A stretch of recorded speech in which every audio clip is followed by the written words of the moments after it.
తీతుకు తీతుకు రాసిన పత్రిక.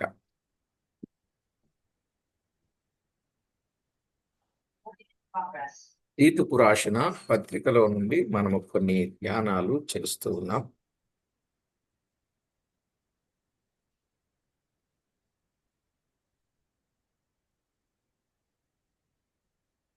మొదటి అధ్యాయం, తీతుకు రాసిన పత్రిక మొదటి అధ్యాయం 5వ వచనంలో, నేను నీకు ఆజ్ఞాపించిన ప్రకారం నీవు లోపముగా ఉన్న వాటిని దిద్ది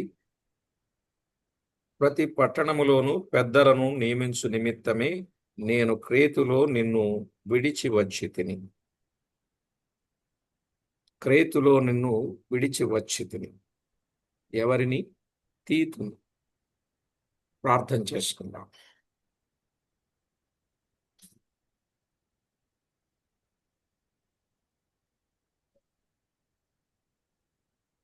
పరిశుద్ధుడవైన మా తండ్రి, పరమందు ఆసీనుడవైన మా దేవ, మీ ఘనమైన అమూల్యమైన నామమునకు వందనాలు, స్తుతులు, స్తోత్రాలు చెల్లిస్తున్నాం. చదవబడిన లేఖన భాగమును దీవించండి. మా అందరితోనూ తేటగా, సూటిగా, స్పష్టంగా మాట్లాడండి. తీతును గూర్చిన విషయాలు వివరంగాను, ఆయనలోని ఆధ్యాత్మిక సత్యాలు మా ఆత్మీయ ఎదుగుదలకు ఉపయోగకరంగాను చేసి, శుభ నిరీక్షణ, శుభప్రదమైన నిరీక్షణ, జీవముతో కూడిన నిరీక్షణ మీరు మాకు ప్రసాదింపజేయమని కోరుచు మా ప్రభు అయిన క్రీస్తేసు నామమున స్తోత్రము చెల్లించి, స్తుతించి, ప్రార్థించి వినయులమై వేడుచున్నాము తండ్రి. ఆమేన్. ప్రభునందు ప్రియులారా, పరిశుద్ధ గ్రంథమైన బైబిల్లో చాలా చక్కని ఆధ్యాత్మిక సంగతులు మనం వింటున్నాం.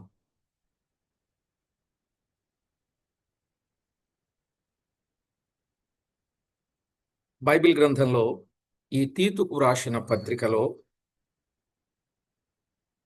చాలా చక్కని విషయాలు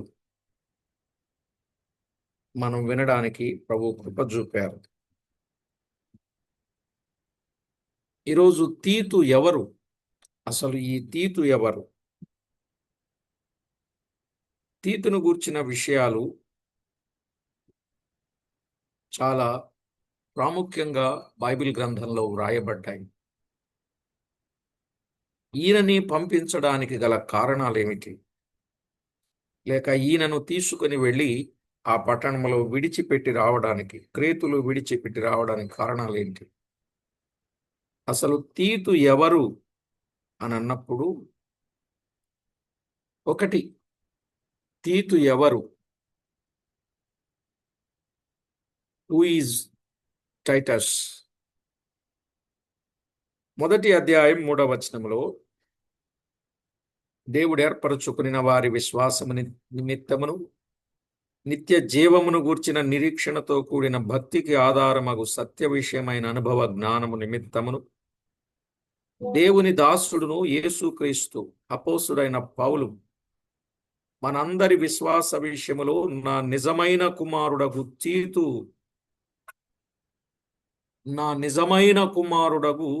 తీతు అన్నాడు. దేవుని వాక్యములో వ్రాయబడిన ఈ మాటలు మనం ఆలోచన చేయవచ్చు.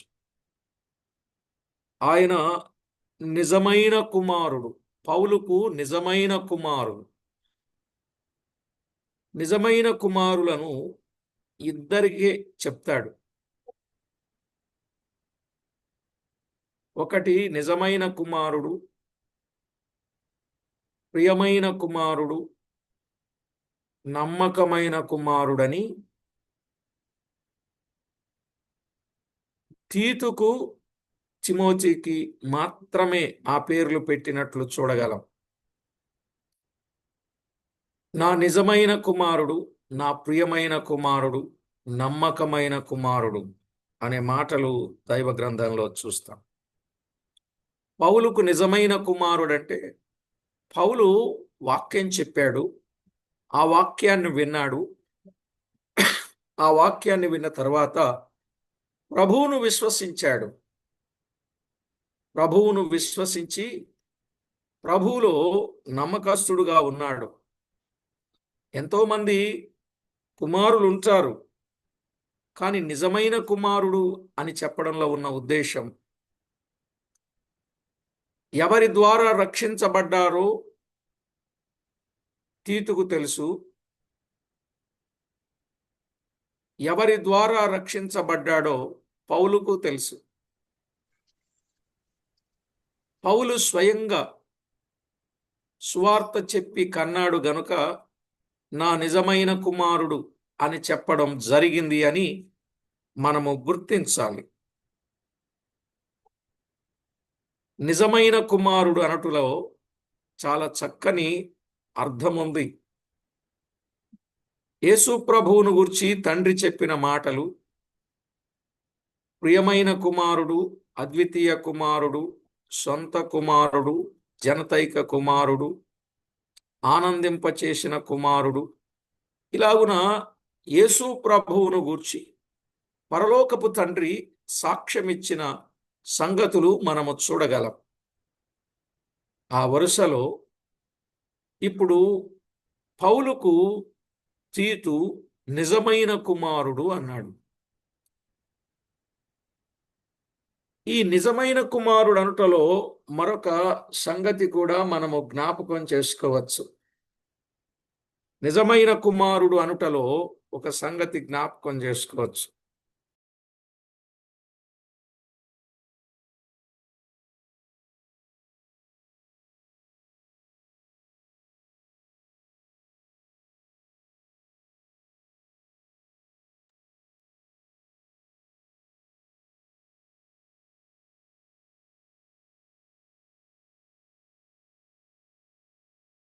నా నిజమైన కుమారుడు అనుటలో పౌలు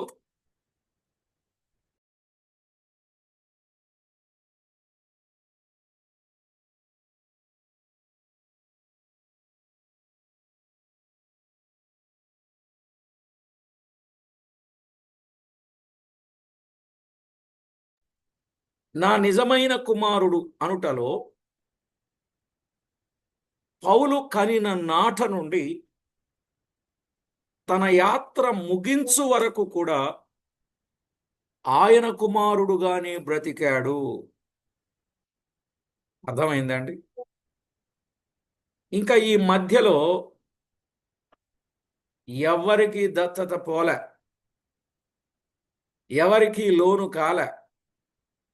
ఆ సాక్ష్యాన్ని తన జీవితకాలం కాపాడుకున్నాడు. ఎవరైనా ఎక్కడైనా పౌలు తీతు ఎవరయ్యా అని అన్నారనుకోండి, వెంటనే చెప్తాడు ఆయన నా నిజమైన కుమారుడు అని. నా నిజమైన కుమారుడు, ఎంత గొప్ప మాట! ఈ నిజమైన కుమారుడని సాక్ష్యం ఇచ్చాడు. రెండవది, ఈ నిజమైన కుమారుడు ఏమయ్యాడు? కొరింథీయులకు రాసిన మొదటి పత్రిక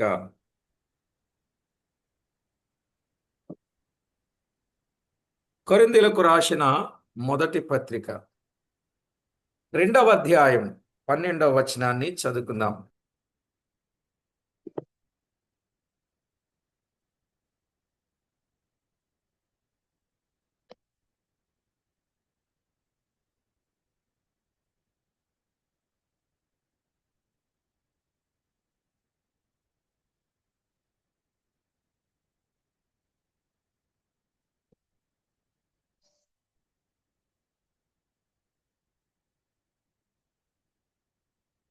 రెండు 12 రెండవ పత్రిక 2:12 క్రీస్తు సువార్త ప్రకటించుటకు నేను త్రోయకు వచ్చినప్పుడు ప్రభువునందు నాకు మంచి సమయం ప్రాప్తించి ఉండగా సహోదరుడైన తీతు నాకు కనబడనందునా అన్నాడు. ఒకటి, నా నిజమైన కుమారుడు తీతు అని చెప్పాడు. 2, సహోదరుడైన తీతు అన్నాడు. కుమారుడు అంటే గర్భములో నుండి వచ్చినవాడు, సహోదరుడు అంటే ఉదరములో నుండి వచ్చినవాడు. అర్థమైందండి? సహోదరుడంటే ఉదరములో నుండి వచ్చినవాడు. సహోదరుడు ఉదరములో నుండి అంటే హృదయములో నుండి వచ్చినవాడు, హృదయపూర్వకమైన వాడని కూడా చెప్పచ్చు. సహోదరుడు, నేను తెలుగు టు హిందీ వాళ్ళకి సహోదరులు అంటే ఎవరో చాలా వారాలు చెప్పానండి. మీరు చెప్పమన్నా ఇప్పుడు మరలా చెప్తాను. అన్ని సంగతులు ఉన్నాయి. దాదాపు ఒక వారం రోజులైనా చెప్పొచ్చు సహోదరుల మీద. అంత చక్కని సత్యాలు గ్రంథంలో వ్రాయబడ్డాయి. సరేలేండి, అవన్నీ మనం ఆలోచన చేద్దాం. అయితే సహోదరుడు ఏ స్థాయికి వచ్చాడు? కుమారుడు సహోదరుడు స్థానానికి వచ్చాడు. సహోదరుడు అంటే ఒక విధంగా స్నేహితుడు లాంటి వాడు, అన్నదమ్ములు లాంటి వారు. దేనిలో? ప్రభువును బట్టి, ప్రభు విషయములో దినదినము ఆయన ఎదుగుదల చూడండి. కుమారుడు సహోదరుడయ్యాడు. కుమారుడు సహోదరుడు ఎందుకు అవుతాడు అనే ఆలోచనలు రానియకండి. సహోదరుడు కుమారుడు సహోదరుడయ్యాడంటే అది ఆయన ఆధ్యాత్మిక ఎదుగుదలకు సూచనగా ఉన్నట్టు మనము చూడగలం. కొరింథీయులకు రాసిన 2వ పత్రికలో 8వ అధ్యాయం 23వ వచనాన్ని చదువుకుందాం. 23వ వచనం. తీతు ఎవడని ఎవరైనా అడిగిన ఎడల అతడు నా పాలివాడును అన్నాడు. తీతు ఎవరండి? తీతు ఎవరని ఎవరైనా అడిగితే అతడెవరు? నా పాలివాడు. నా పాలివాడు అంటే నేను ఏ పని చేసినా ఆ పనిలో అతడు పాలివాడు. చూడండి ఆయన స్థితి దినదినము ఎలా ఎదుగుతుందో. కుమారుడు సహోదరుడయ్యాడు, సహోదరుడు పాలివాడయ్యాడు. నా పాలివాడండి, నా పాలివాడు అంటే నా పార్ట్నర్ అనేనా? పాలివాడంటే పార్ట్నర్ అనేనా? ఓకేనా? అవునన్నా, అవును. నా పాలివాడు, నా పాలివాడు.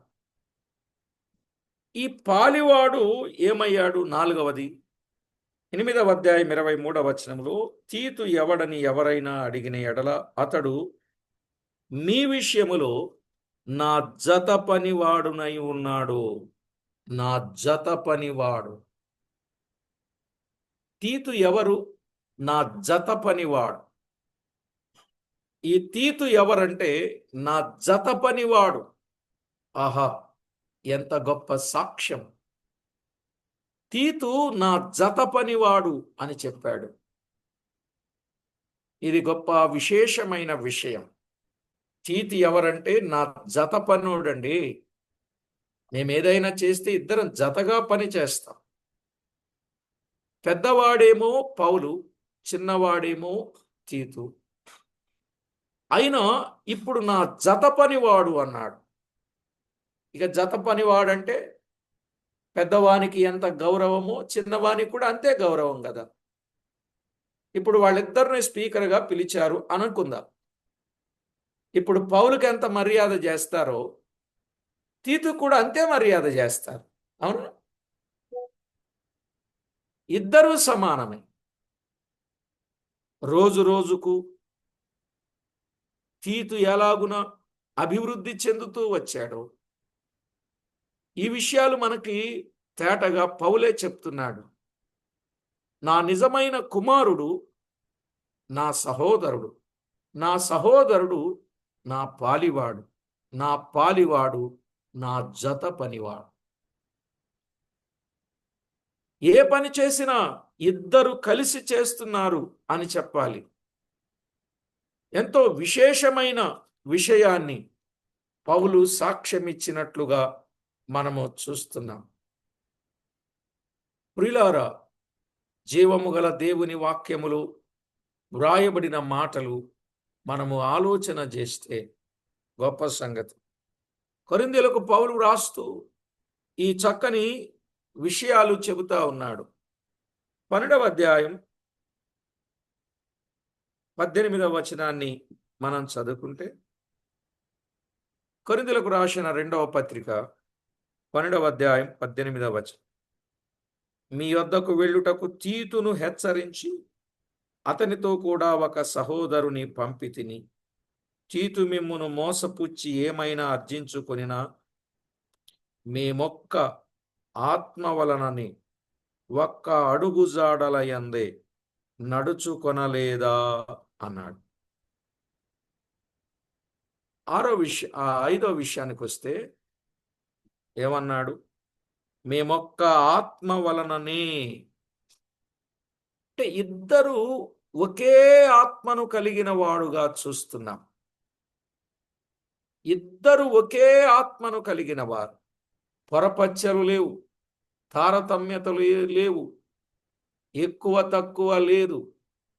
చూసారా ఎంత మంచి సాక్ష్యం! ఒక్క ఆత్మను కలిగిన వారు. ఎవరు చెప్తున్నారండి ఈ మాట? పౌలు తీతు కొరకు చెప్తున్నాడు. మరి మీ ఆత్మీయ తండ్రి మిమ్ములను ఈ స్థాయికి తీసుకొచ్చి ఇలాంటి సాక్ష్యాన్ని చెబుతున్నారా? మరి వారు తీసుకురావాలనుకున్నప్పుడు ఈ స్థాయికి ఎదగాలని ఆశ మీకుందా? ఎక్కడుందండి? కన్నవారినే కాటేసే రోజుల్లా కనపడుతుంది. వాక్యం చెప్పిన వారికే వారి మీదనే కీడు కల్పించే రోజులు అయిపోతా ఉన్నాయి.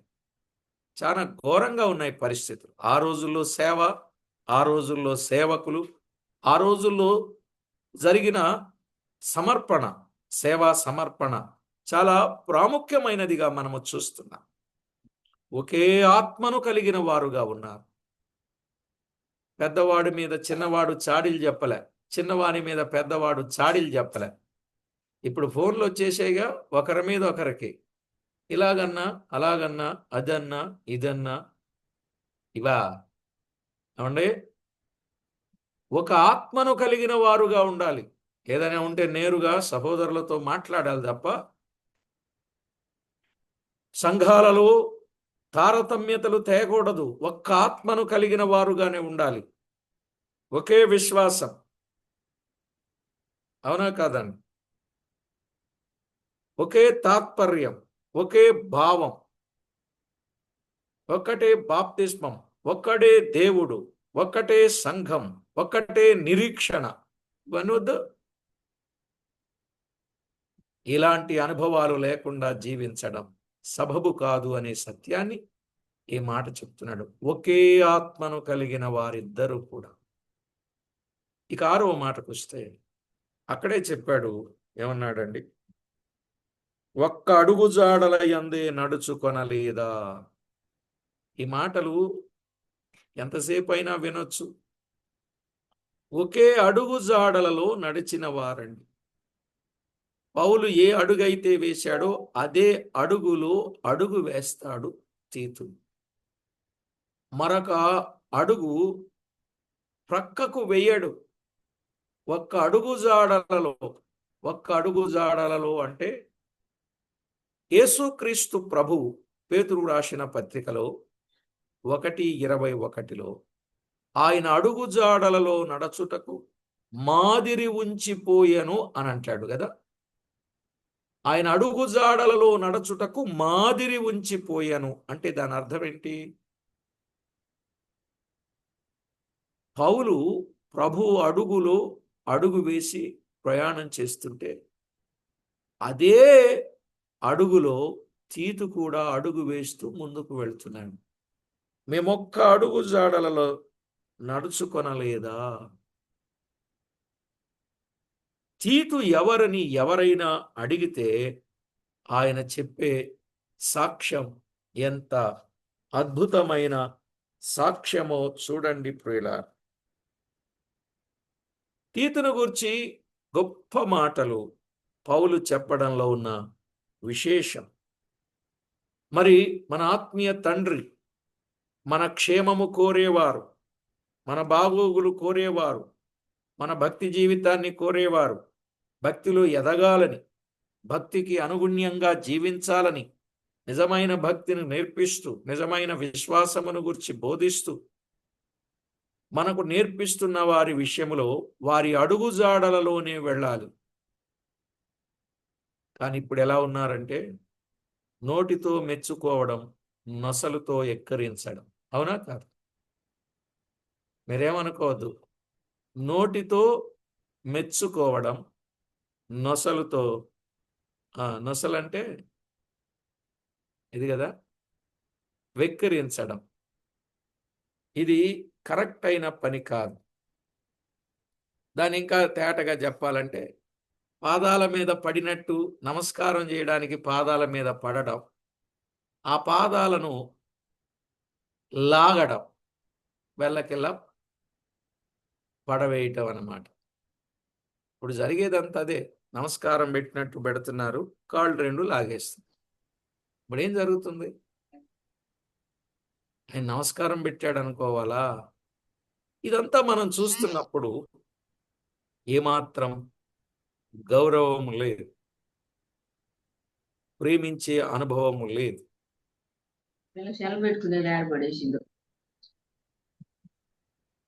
కాబట్టి ఇలాంటి పరిస్థితులు మనము కలిగిన వారంగా ఎప్పటికీ ఉండకూడదండి.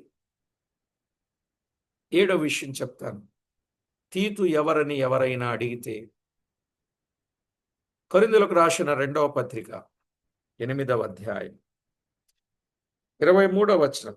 తీతు ఎవడని ఎవరైనా అడిగిన ఎడల అతడు నా పాలివాడును, మీ విషయములో నా చతపని వాడునై ఉన్నాడనియు, మన సహోదరులు ఎవరని అడిగిన ఎడల వారు సంఘముల దూతలను క్రీస్తు మహిమయునై ఉన్నారని నేను చెప్పుచున్నాను. తీతు ఎవరు అనంటే సంఘముల దూత. సంఘముల దూత. సంఘముల దూత. పౌలు ఎక్కడికి పంపిస్తే అక్కడికి వెళ్ళి చక్కగా పని చేసుకొని వచ్చేవాడు. కొరింథీ సంఘంలో ఆయనను గురించి ఎంత మంచి విట్నెస్ చెప్పాడో చూడండి. మరి ఇప్పుడు ఇక్కడ నుంచి తీసుకొని క్రేతుకు పంపిస్తా ఉంటే అక్కడ దూతగా ఉండి పని చేయాలి. పట్టణాలలో ఉన్న దాదాపు 165 కిలోమీటర్ల పొడవున్న ఆ పట్టణంలో లేక క్రేతులో 100కు దాదాపు 100 పట్టణాలు కలిగిన ఆ పట్టణాల్లో పెద్దలను నియమించాలి, లోపముగా ఉన్న వాటిని దిద్దాలి. అలాంటి పని చేయడానికి సంఘానికి దూతలాగా ఉండాలి. ఈవేళ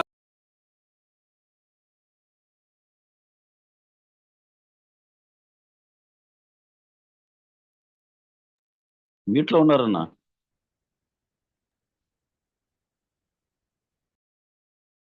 సంఘాలకు దూతలుగా ఉండడం లేదండి. సంఘాలకు భూతాల్లాగుంటున్నారు.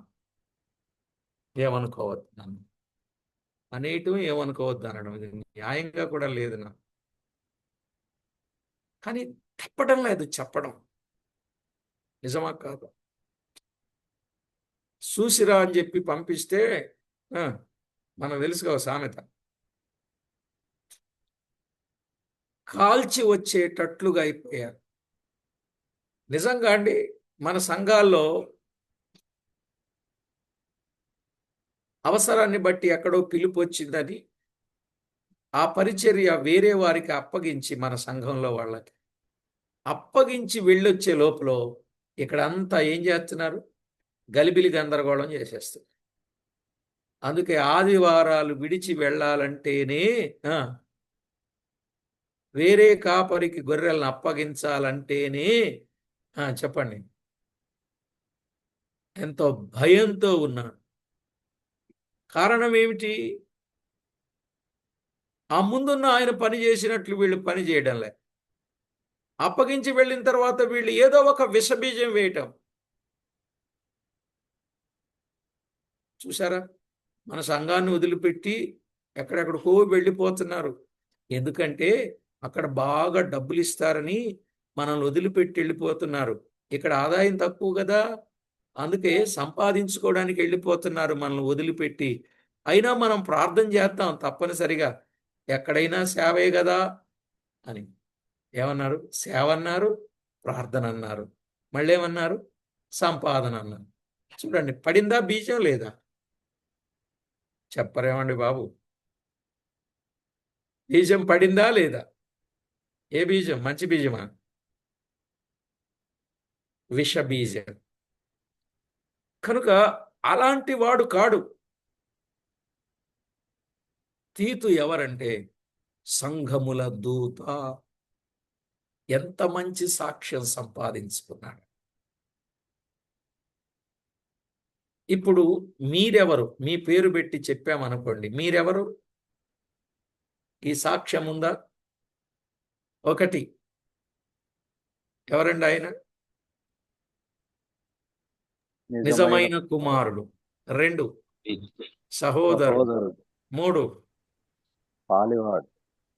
పాలివాడు. నాలుగు, జత పనివాడు. పనివాడు. ఐదు, ఒక్క ఆత్మను కలిగిన వాడు. ఆరు, ఒక్క అడుగు జాడలలో నడిచినవాడు. ఏడు, సంఘముల దూత. తీతు ఎవరు అని అడిగితే ఈ సాక్ష్యాన్ని మనము చెప్పాలి. రెండవ పార్ట్గా మనం వింటే తీతు ఎవరు, తీతు ఎవరు అని మనం విన్నట్లయితే ఆయనను గూర్చి మరొక చక్కని మాట మనము తేటగా వినవచ్చు. కొరింథీయులకు రాసిన 2వ పత్రికలో 8వ అధ్యాయం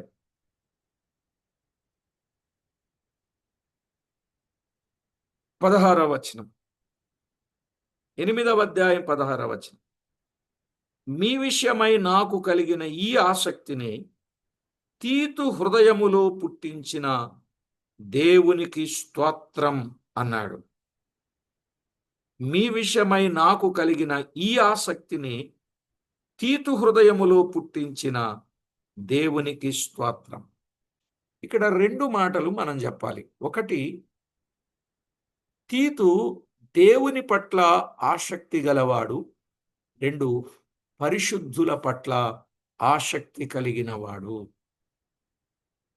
ప్రభు పిల్లల పట్ల ఆసక్తి సహవాసానికి గాని, సత్యాన్ని నేర్పడానికి గాని, సమస్యలను పరిష్కారము చేయటానికి గాని, సందిగ్ధములో ఉన్న వారిని నిజములోనికి తేవడానికి గాని, ఏమండి, స్వస్థత లేని వారి విషయములో వారిని స్వస్థపరచే విషయములో గాని, సామర్థ్యము లేని వారికి సామర్థ్యమును అందించుటలో గాని, సొమ్ము లేని వారికి సహాయము చేయుటలో గాని ఇతడు ఆసక్తి గలవాడు. చెప్పనా? ఇక్కడ ఒక 7 పాయింట్స్. మళ్ళా ఆసక్తి గలవాడు. ఒకటి, ప్రభు విషయములో ఆసక్తి గలవాడు. రెండు, పరిశుద్ధుల పట్ల ఆసక్తి కలిగినవాడు. మూడు, సువార్త పట్ల ఆసక్తి కలిగినవాడు. నాలుగు, సేవ పట్ల ఆసక్తి కలిగినవాడు. సేవ పట్ల ఆసక్తి కలిగినవాడు. ఐదు,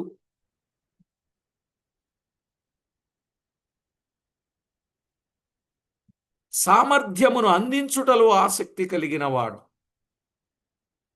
సామర్థ్యమును అందించుటలో ఆసక్తి కలిగినవాడు. 6 సహాయము చేయుటలో ఆసక్తి కలిగినవాడు. 7 సంరక్షించుటలో ఆసక్తి కలిగినవాడు. సంరక్షణలో వారి అక్కరలు, కొదువలు, స్వస్థతలు ఇవన్నీ వస్తాయి. కనుక ఇంతటి ఆసక్తి కలిగినవాడు. మీ విషయమై నాకు కలిగిన ఈ ఆసక్తిని తీతు హృదయములో పుట్టించిన దేవునికి స్తోత్రం. మీ విషయములో అంటే ఇన్ని సంగతులు ఉన్నాయండి. ఆ ఒక్క ముక్కలో ఇంత గొప్ప పాఠం దాగి ఉంది. ఆసక్తి, దేవుని విషయములో ఆసక్తి, పరిశుద్ధుల విషయములో ఆసక్తి, సువార్త విషయములో ఆసక్తి, సేవ విషయములో ఆసక్తి, సామర్థ్యము విషయములో ఆసక్తి, సహాయము చేయుటలో ఆసక్తి, సంరక్షించుటలో ఆసక్తి కలిగిన వాడు తీతు. మరి ఇట్టి శ్రేష్టమైన అనుభవాలు మనలో ఎంతమందికి ఉన్నాయి మనం పరిశీలన చేసుకోవాలి. బైబిల్ గ్రంథంలో వ్రాయబడిన ఈ వాస్తవిక సత్యాలు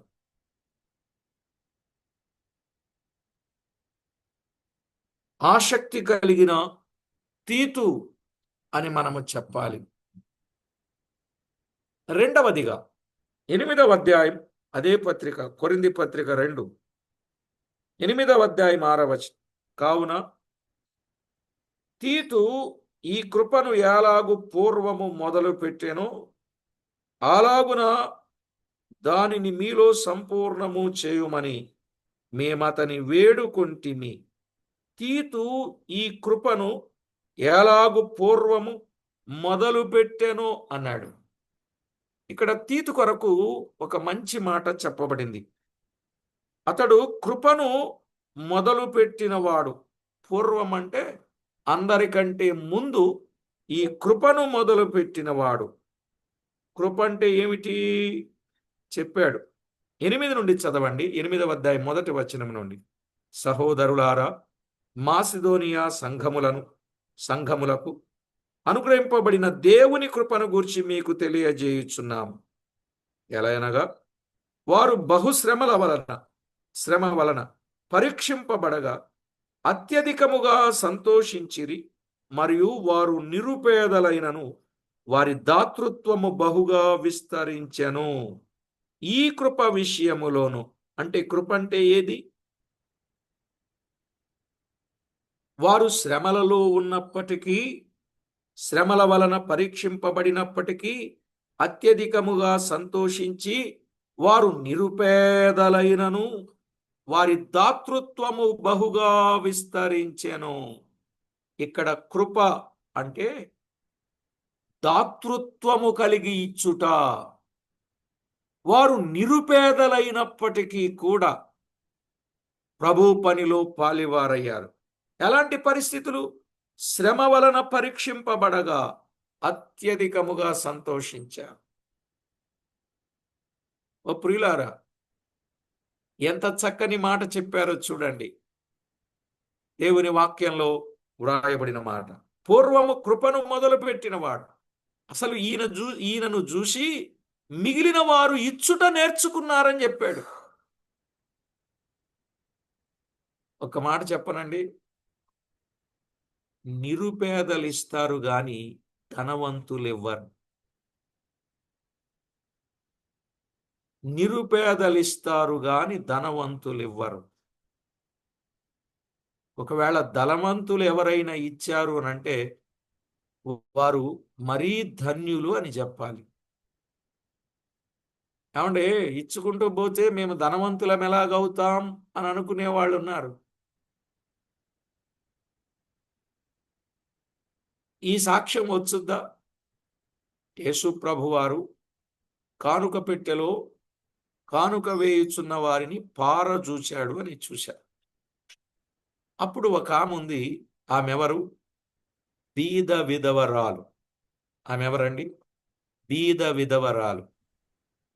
తనకు కలిగినదంతా ఇచ్చేసింది. తనకు కలిగిందంతా ఇచ్చింది. అక్కడ తన జీవనమంతయు అన్నాడు కదా. తన దగ్గర ఏమున్నాయి? 2 కాసుల. ఇంకా ఎక్కువ ఇచ్చిన వారు కూడా ఉన్నారు. కానీ వారికి కలిగిన దానిలో వారిచ్చారు, కానీ తనకున్నదంతా ఆమె ఇచ్చేసి. ఈరోజు బైబిల్ గ్రంథం ఎన్ని కోట్ల మంది అయితే మిలియన్నా ట్రిలియన్న పీపుల్ చదువుతారో అందరూ ఆమె పేరు చదువుతారా, చదవరా? చెప్పరేమండి? చదువుతా. అది గొప్ప కాదా? అది ఘనత కాదా? అది ప్రశంస కాదా?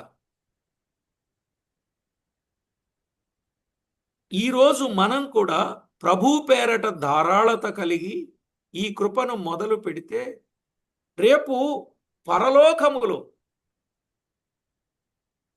ఎవరైతే ప్రభు కొరకు నమ్మకంగా, ధారాళంగా, ఉత్సాహంగా, పిసినితనము లేకుండా ప్రభు పనికి ఇచ్చారో రేపు వారక్కడ ప్రశంసింపబడతారు.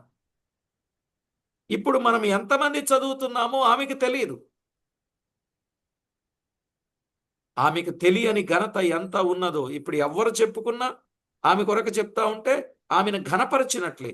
రేపు ప్రభు ఎదుట మనము చేసిన దానిని రేపు ప్రభు పలానా వారు ఈ కృప విషయంలో ఇలా ఉన్నారు, ధారాళత, దాతృత్వం, ఉదార స్వభావం ఇవన్నీ కలిగిన వారుగా ఉన్నారని అంతమందిలో చెబుతా ఉంటే ఎంత సంతోషం అండి. ఇక్కడేదో ఇచ్చి మన పేరు కోసం ఆలోచన చేస్తాం. ఇక్కడ ఇచ్చి వాళ్ళ పేరు కోసం ఆలోచన చేయకూడదు. రేపు అక్కడ మనకు పేరు రావాలి, రేపు అక్కడ మనకు ఘనత రావాలి, రేపు అక్కడ మహిమ రావాలి, అక్కడ మనకు ప్రశంసలు కలగాలి. దానికోసం ఆలోచన చేయాలి. ఇప్పుడు చూడండి, ఈ తీతు కొరకు చెప్పుకుంటున్నాం. తీతు వీరందరూ నిరుపేదలైనప్పటికీ దాతృత్వము కలిగి ఇవ్వటానికి ముందు ప్రేరేపితుడెవరు? పూర్వము కృపను మొదలు పెట్టిన వాడెవరు? తీతు. రేపు ఇలాంటి సాక్ష్యం మన జీవితంలో ఉందా? ఎంతసేపు నేను, నా పిల్లలు, నేను, నా భార్య, నేను, నా ఇల్లు వాకిలి, నేను, నా ఉద్యోగం, నేను, నా సంపాదన, నేను, నా ఖర్చుబడి, నేను, నా సుఖం, నేను, నా సౌఖ్యం, నేను, నా లగ్జరీ, నేను నా నేను నా నేను నా నేను నా ఇక చెప్పండి, ఎంతసేపు ఇదే నా జీవితం? ఇది కాదు కదండి. అయినా వెదజల్లి అభివృద్ధి పొందేవారు కలరు. అవునా? తగిన దానికన్నా తక్కువగా ఇచ్చి లేమికి వచ్చేవారు కలరు. విస్తారముగా విత్తితే విస్తారమైన పంట కోస్తాం. కొద్దిగా విత్తితే కొద్ది పంటనే కోస్తాం. ఇవ్వటం లేదని చెప్పను, కానీ ఇస్తాం, కొద్దిగా కాదు. కొద్ది పంట వల్ల కొద్దిగానే పంట కోస్తాం, కొద్దిగా విత్తుట వలన. అదే విస్తారంగా విత్తి చూడండి, విస్తారముగా.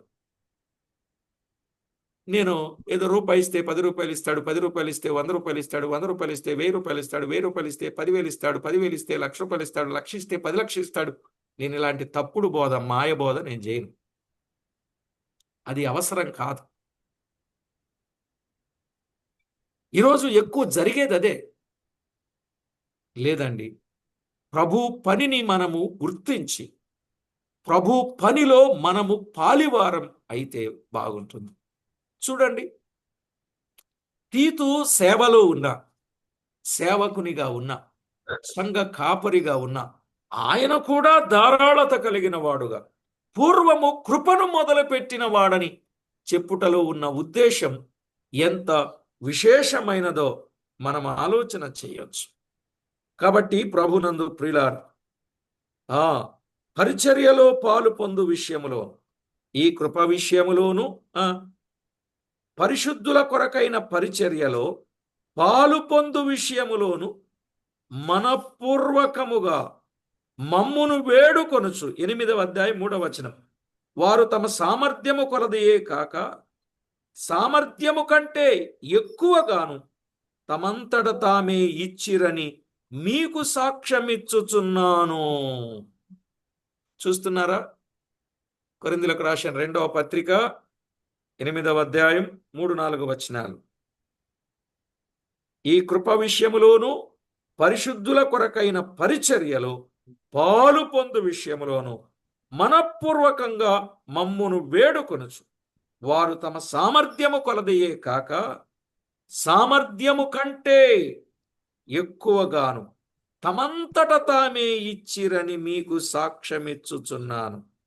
ఇదియుగాక మొదట ప్రభువునకును దేవుని చిత్తము వలన మాకును తమ్మును తామే అప్పగించుకొనిరి ఇంతగా చేయుదురని మేమనుకొనలేదు.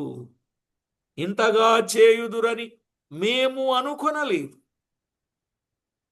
ప్రభు విషయములో మా విషయములో తమ్మును తామే అప్పగించుకున్నారు. ఎంత చక్కని మాట అండి.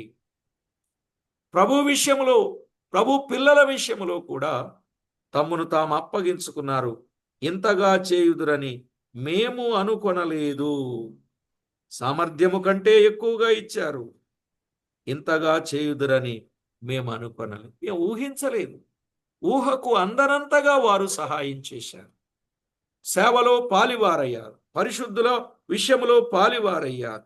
కృప విషయములో పాలివారయ్యారు అని చెప్పి, కావున తీతు ఈ కృపను ఎలాగు పూర్వము మొదలు పెట్టెనో 6వ వచనం. కావున తీతు ఈ కృపను ఎలాగు పూర్వం మొదలు పెట్టెనో అలాగున దానిని మీలో సంపూర్ణము చేయుమని మేమతని వేడుకుంటిమి. అంటే కొరింథీ సంఘానికి ఇదిగో తీతు ఎలాగైతే ఇచ్చాడో, మాసిదోనియా వారు ఎలాగైతే ఇచ్చారో, నిరుపేదలైనప్పటికీ ఎలాగిచ్చారో, శ్రమల వలన పరీక్షింపబడినప్పటికీ ప్రభువును సంతోషింపజేస్తూ ఎలా ఇచ్చారో, దేవునికి ఇచ్చారో, మాకు ఇచ్చారో, అలాగున కొరింథీలు కూడా ఇవ్వాలి. ఆ విధంగా తీతు నీవు వారికి చెప్పు అని చెప్పాడు. ఇది ఎంత గొప్ప సంగతి అండి. ప్రియులారా, మీరెప్పుడు దేవుని కొరకు, దేవుని పేరట ఏ కార్యము చేయడానికైనా వెనుకాడకండి. ఎందుకంటే ఈరోజు మనము విత్తిన దానిని బట్టి రేపు తప్పనిసరిగా పంటను కోస్తాం. నిజం అండి, నిజం. ఇప్పుడు మనము విత్తిన దానిని బట్టి రేపు పంట కోస్తాం. విత్తకపోతే పంట ఎక్కడ కోయగలుగుతాం? విత్తిన దానిని బట్టి పంట కోస్తాం. అక్కడక్కడ కార్యక్రమాలు చేయడంలో ఉన్న ఉద్దేశం విత్తాలి, పని చెయ్యాలి, పని చెయ్యాలి. ఇదిగోండి, ప్రభు చిత్తమైతే రేపు సాటర్డే నుండి మండపేటలో కాలేజ్ ఓపెనింగ్ అవుతుంది.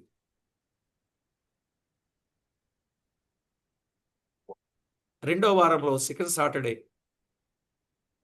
సాటర్డే, అలాగే మూడో వారంలో బుధవారం, గురువారం 3 రోజులు బైబిల్ కాలేజ్ ఆఫ్లైన్ ఏర్పాటు చేస్తున్నాం. ఎందుకంటే ఒక భారం, గొప్ప భారం. వాక్యాన్ని నేర్పాలా, వారిని ప్రభువు కొరకు పంపాలా, ఆయన కార్యాలు జరిగించాలా. నా భారాన్ని చూచిన సహోదరుడు ఒక ఆయన ముందుకొచ్చారు. ఆయన ఇల్లు కట్టించుకున్నారు. ఆ ఇంటి మీద ఒక 100 మందికి పైబడి సరిపోయే ఒక హాలు వేసుకున్నాడట. ఆ హాలు మన సేవ కొరకు ఉచితంగానే ఏర్పాటు చేశారు ఆయన. ఇక అక్కడ కార్యక్రమాలు ఇవన్నీ ఎన్ని ఉంటాయి మీకు తెలియదే ఉంది. వచ్చిన వారందరికీ భోజనాల దగ్గర నుంచి స్నాక్స్ దగ్గర నుండి ఆ 3 days వారు గడిపే సమయం అంతా దేవుని వాక్యాన్ని వారికి తేటగా పంచి వారిని పంపాలి. ఈ దైవ సత్యాలు వారికి నేర్పాలి. ఎంత తపనున్నది. మొన్న రావులపాలెంలో కూడా ఒక పెద్దగారు, డేవిడ్ గారు అని ఒక ఆయన వచ్చారు. బ్రదర్, మా మందిరంలో మీరు బైబిల్ కాలేజ్ స్టార్ట్ చేయండి బ్రదర్. ఒకప్పుడు ప్రవీణ్ పగడాల గారు చేశారు, పక్కనెక్కడో చక్కగా దేవుని వాక్యం నేర్పించేవాడు. మీరు కూడా అలాగే ఇక్కడ కూడా స్టార్ట్ చేయండి బ్రదర్ అని ఆయన చెప్పినప్పుడు నాకు చాలా సంతోషం అనిపించింది.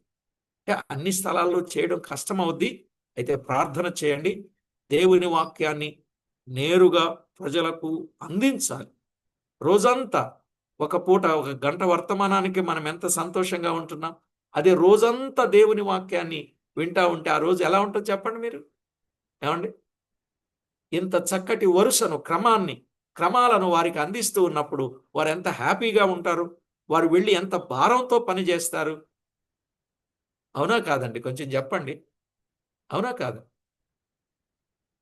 ప్రభునందు ప్రియులారా, మనమందరం తీతులాగా మారాలండి. చెప్పనా? క్రేతులు తీతులు లోతు, మనలో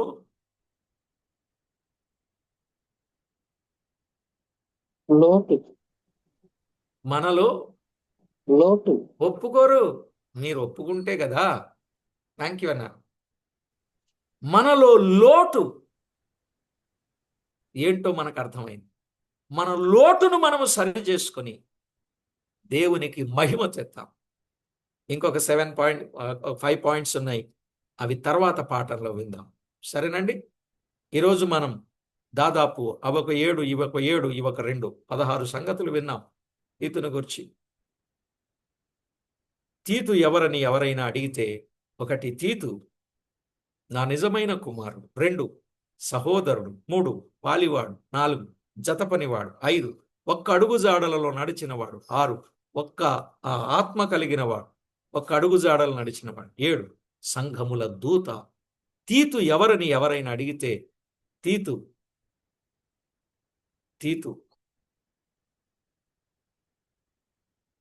ఆసక్తి కలిగిన వాడు. ప్రభు విషయంలో ఆసక్తి, పరిశుద్ధుల విషయంలో ఆసక్తి, సువార్త విషయంలో ఆసక్తి, సేవలో ఆసక్తి, సామర్థ్యమును అందించుటలో ఆసక్తి, సొమ్మును అందించుటలో ఆసక్తి, సంరక్షణ చేయుటలో ఆసక్తి కలిగిన వాడు. తీతు ఎవరు అనంటే ఆసక్తి కలిగిన వాడు. తీతు ఎవరు అనంటే విన్నాం, పూర్వము కృపను మొదలు పెట్టినవాడు.